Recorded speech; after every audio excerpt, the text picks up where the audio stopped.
बिस्मिल्लाहिर्रहमानिर्रहीम अस्सलाम वालेकुम everyone. Hope you all are good in health. उम्मीद है आप सब बिल्कुल ठीक होंगे। Welcome to my channel with yet another new video. लेकिन उससे पहले जो नए व्यूअर्स हैं उनसे रिक्वेस्ट है कि वो चैनल को सब्सक्राइब कर लें और वीडियो पसंद आएगी तो उसे लाइक ज़रूर दीजिएगा और उसे रिलेटेड लोगों से शेयर ज़रूर कर लीजिएगा।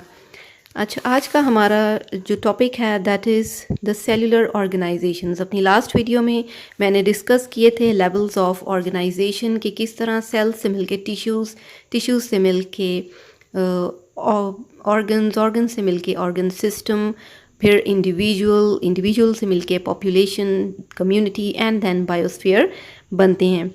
आज के टॉपिक में हम डिस्कस करेंगे कि सेल्युलर ऑर्गेनाइजेशंस कैसी हैं, सेल स्ट्रक्चर की बेसिस पर किस किस तरह के लिविंग ऑर्गेनिज़म्स जो है वो दुनिया में मौजूद हैं।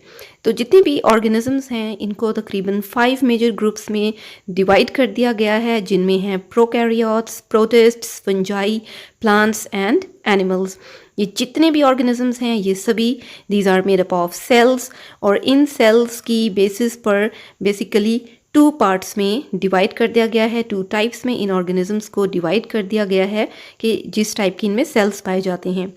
एक वो ग्रुप है जिसमें प्रोकैरियोटिक सेल्स हैं और एक वो ग्रुप है जिसमें यूकैरियोटिक सेल्स हैं।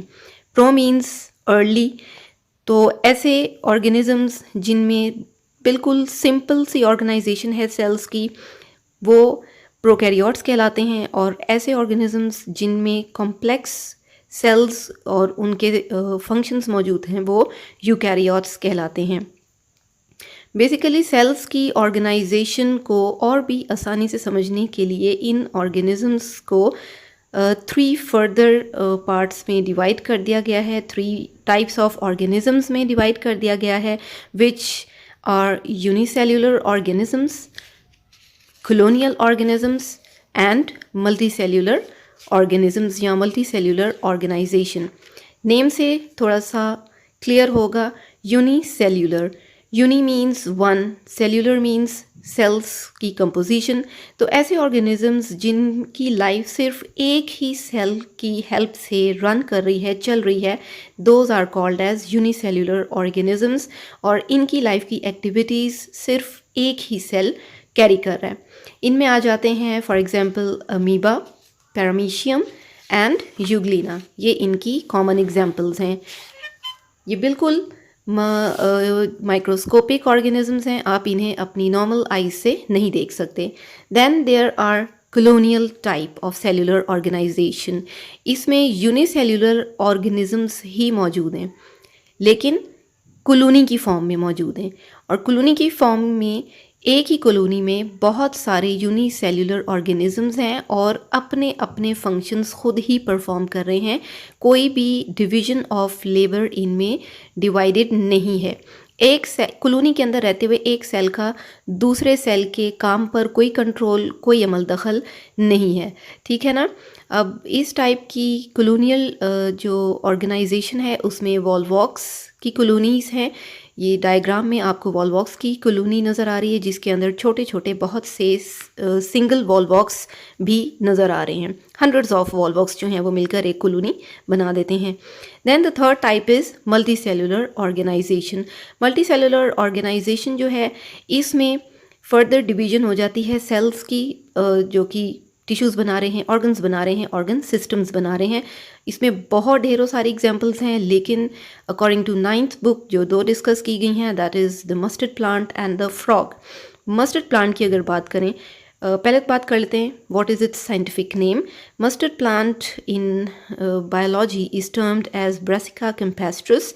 इसके साथ क्या सिलसिला है कि इसको विंटर में सो किया जाता है, बोया जाता है, और ये विंटर के एंड पर अपनी सीड्स प्रोड्यूस करता है।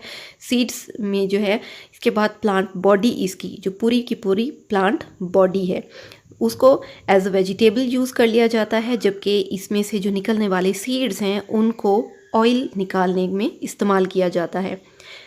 अब अगर प्लांट बॉडी की बात की जाए तो इसको 2 बेसिक पार्ट्स में इनकी फंक्शन की बेसिस पर डिवाइड कर दिया गया है। 2 बेसिक पार्ट्स हैं वेजिटेटिव ऑर्गन्स और reproductive organs. Vegetative organs root, stem, branches and leaves हैं जो कि रिप्रोडक्शन में कोई रोल प्ले नहीं करते, प्लांट की रिप्रोडक्शन में कोई भी रोल प्ले नहीं करते। जबकि फ्लावर्स रिप्रोडक्टिव पार्ट्स हैं प्लांट के, क्योंकि ये प्लांट की रिप्रोडक्शन, सेक्सुअल रिप्रोडक्शन में रोल प्ले करते हैं और इन्हीं की हेल्प से फ्रूट्स बनते हैं, सीड्स बनते हैं। ठीक है। Then there is frog in multicellular organisation. Frog की अगर बात करें तो साइंटिफिक लैंग्वेज में फ्रॉग को रैना टिग्रिना कहा जाता है और इसकी बॉडी भी डिफरेंट ऑर्गन सिस्टम से मिलकर बनी हुई होती है जो कि आपस में इंटर रिलेट करते हैं और फिर पूरा एक सिस्टम चलता है। इसके टिश्यूज़ में स्पेसिफिक टिश्यूज़ मौजूद हैं जिनमें एपिथेलियल, ग्लैंड्यूलर, मस्क्यूलर और नर्वस टिश्यूज़ कॉमन हैं।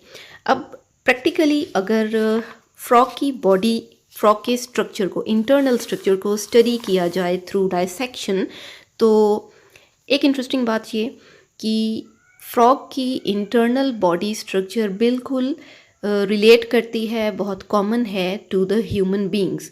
ह्यूमन बॉडी के अंदर ऑर्गन्स की और ऑर्गन सिस्टम्स की जो भी लोकेशन है, जो भी अरेंजमेंट है, वो काफ़ी हद तक सिमिलर है as compare to frog.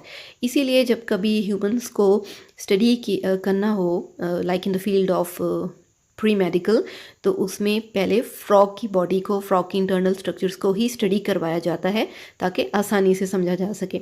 Well, coming back to the discussion of internal structure of frog. So, in the diagram we can see कि फ्रॉग में प्रॉपर सिस्टम्स मौजूद हैं। इसमें एक्सटर्नल नॉस्ट्रिल्स हैं, इसमें डाइजेस्टिव सिस्टम मौजूद है, इसमें रेस्पिरेटरी सिस्टम मौजूद है, इसमें बाकायदा सर्कुलेटरी सिस्टम मौजूद है for the proper flow of blood throughout the body. फिर इसमें यूरिनरी सिस्टम मौजूद है। Then there is separate reproductive systems for male and female. फिर इसमें सेंट्रल नर्वस सिस्टम भी मौजूद है as which consists of the brain और spinal cord.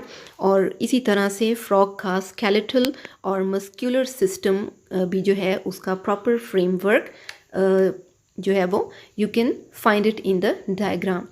Well, this is all about the cellular organizations in the living organisms.